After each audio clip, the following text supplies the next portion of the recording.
Okey, kita sambung dengan contoh yang terakhir untuk two-way selection.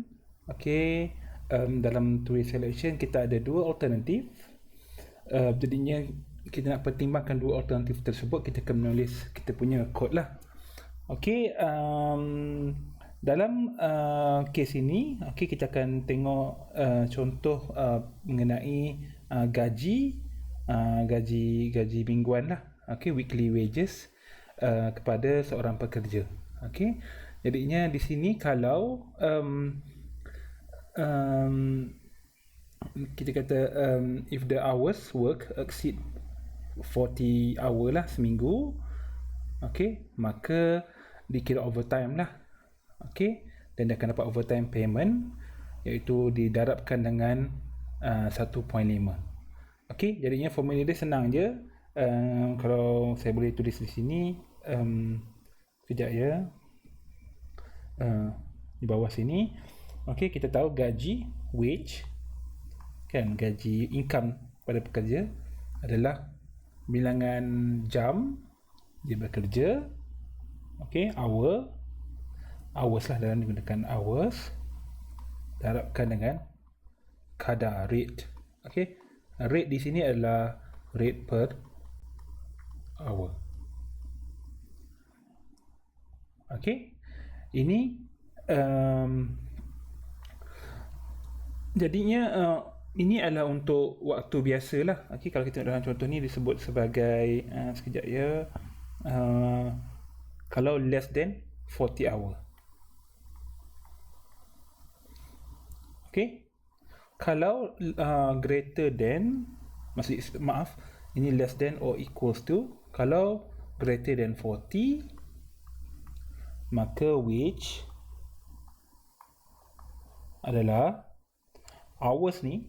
Okey, mestilah kalau kita dalam formula di sini 40 darabkan dengan rate tambah lebihan, iaitu kita punya hours, tolakkan dengan 40 darabkan dengan rate, kemudian kita darabkan dengan 1.5.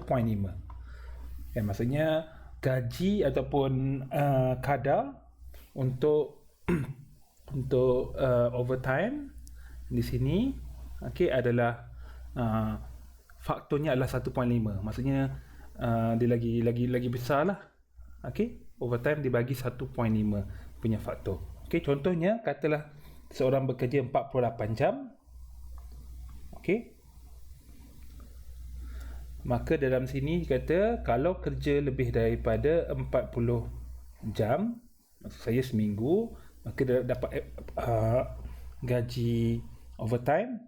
Maka di sini ini menunjukkan pengiraannya adalah wage adalah, okey, 40 jam yang pertama tu akan dapat kadar yang biasa, rate, tapi 8 jam yang seterusnya, iaitu 48 tolak 40, akan kali dengan rate juga, tapi kita kalikan dengan 1.5. Okey, yang di sini kali dengan 1 lah kan, K-nya kan, darab dengan 1, jadinya tak perlu tulislah 1. Tapi untuk overtime dia lebih sikit kadarnya sebab dia ada faktor 1.5. Jadinya untuk kod kita kena pertimbangkan dua ni. Okay, kita kena pertimbangkan. Jadinya kalau kita tulis kod tersebut, kita perlu ada if, jika mungkin lah. Okay, hours. Okay, jika hours lebih besar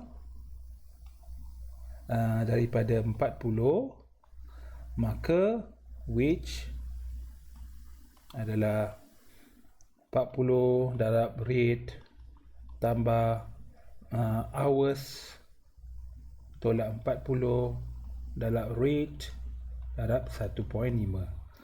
Okey, else di sini maksudnya penyataan di sini tak benar. Okey, maksudnya kalau kurang daripada 40 lah. Okey, kalau di sini benar, kita akan run ataupun kita akan execute the whole line di sini. Tapi kalau di sini tak benar, Kalau tak benar, maksudnya secara automatik hours adalah lebih kecil atau sama dengan 40, maka wage hanyalah gunakan yang formula biasa lah, 40 kali dengan rate. Okey, macam itulah. Kalau awak perasan, sebenarnya tanda equal dekat sini kita boleh gunakan juga di atas ni kan. Maksudnya kita boleh juga buat if our dalam kurungan greater than or equals to 40, which dan sebagainya. Okey, tapi nanti kalau sama dengan case katalah hours kita nilainya 40, maka 40 tolak 40 akan dapat kosong. So tak ada apa-apa kesan. Kan? Okey. Akhirnya di sini kita try. Sebenarnya dah ada dalam saya punya di sini. Okey, tengok kita gunakan sebabkan gaji, jadi kita gunakan 2 titik perpuluhan. Jadi that's why kita ada fix, ada show point, ada set precision. Dan jangan lupa bila kita gunakan set precision kita perlukan IO manip, library ataupun header file IO manip. Kemudian di sini kod ataupun program akan minta kita masukkan enter working hours and rate. Kan kita akan masukkan hours dan rate. Kan kita akan masukkan dua nombor, jenisnya double, dan kedua-dua nombor tersebut akan disimpan. Nombor yang pertama akan disimpan dalam hours, nombor yang kedua akan disimpan dalam rate. Okey, jadi saya cuba run dulu. Okey, tak ada masalah bila kita compile. Oh, maaf. Dan kita run. Enter working hours and rate. Okey. Jadi kat sini saya nak masukkan 42. Kemudian rate saya mungkin 5. Okey, $5 ataupun RM5 sejam. Jadi bila saya masukkan saya masukkan 42 dan 5, kemudian saya enter, ini akan disimpan dalam hours dan ini akan disimpan dalam rate. Okey. Jadinya bila kita pergi pada seterusnya, di sini baris nombor 12 akan berlaku perbandingan. Okey, akan ada kita kata expression dekat sini yang akan dinilaikan, which will be evaluated to produce true or false. Maka di sini if hours greater than 40. Okey, maka if hours greater than 40. Okey, kita boleh gunakan perpuluhan. Boleh juga kalau tak nak gunakan perpuluhan, tak ada masalah. Okey, saya cuma ambil apa yang ada dalam contoh yang diberi dalam buku. Okey, dekat sini ini bermaksud kita gantikan jika 42 lebih besar daripada 40. Yang kosong. Okey. Adakah ini betul? Okey, kalau betul kita akan gunakan formula yang panjang tersebut. Kalau tidak, else kita akan gunakan formula yang pendek itulah. Dan okay, saya kena pendekkan sikit. Sekejap ya. Oh, dah hilang semua, tak apa. Okey, formula yang pendek. Jadi, adakah ini benar? Ya, benar kan? Sebab 42 lebih besar daripada 40. Ini adalah true.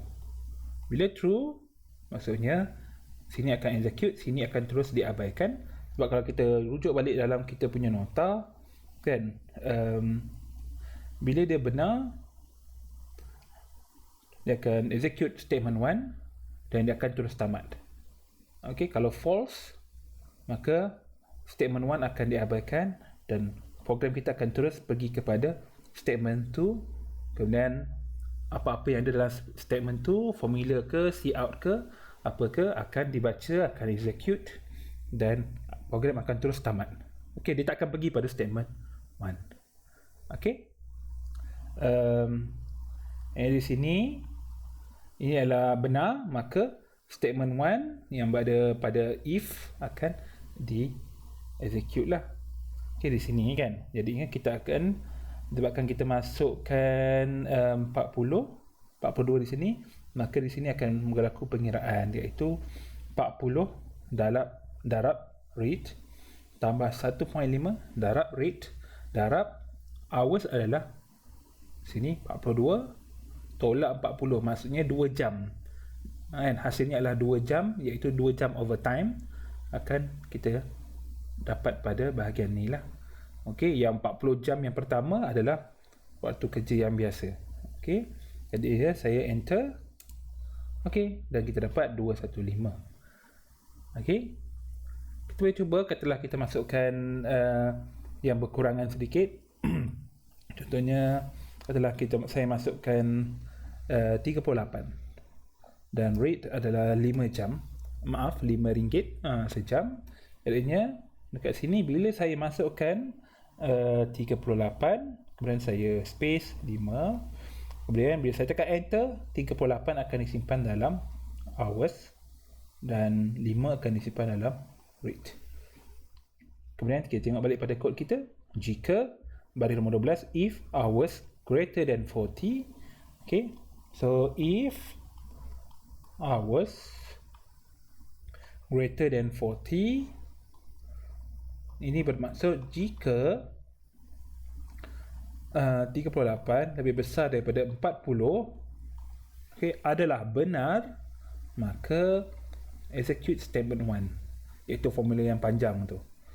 Jika tidak, else, maksudnya jika 38 lebih besar daripada 40 adalah salah, ataupun dengan kata lain, jika 38 lebih kecil daripada 40, okay, maka kita akan execute formula yang di bawah yang lebih pendek itulah.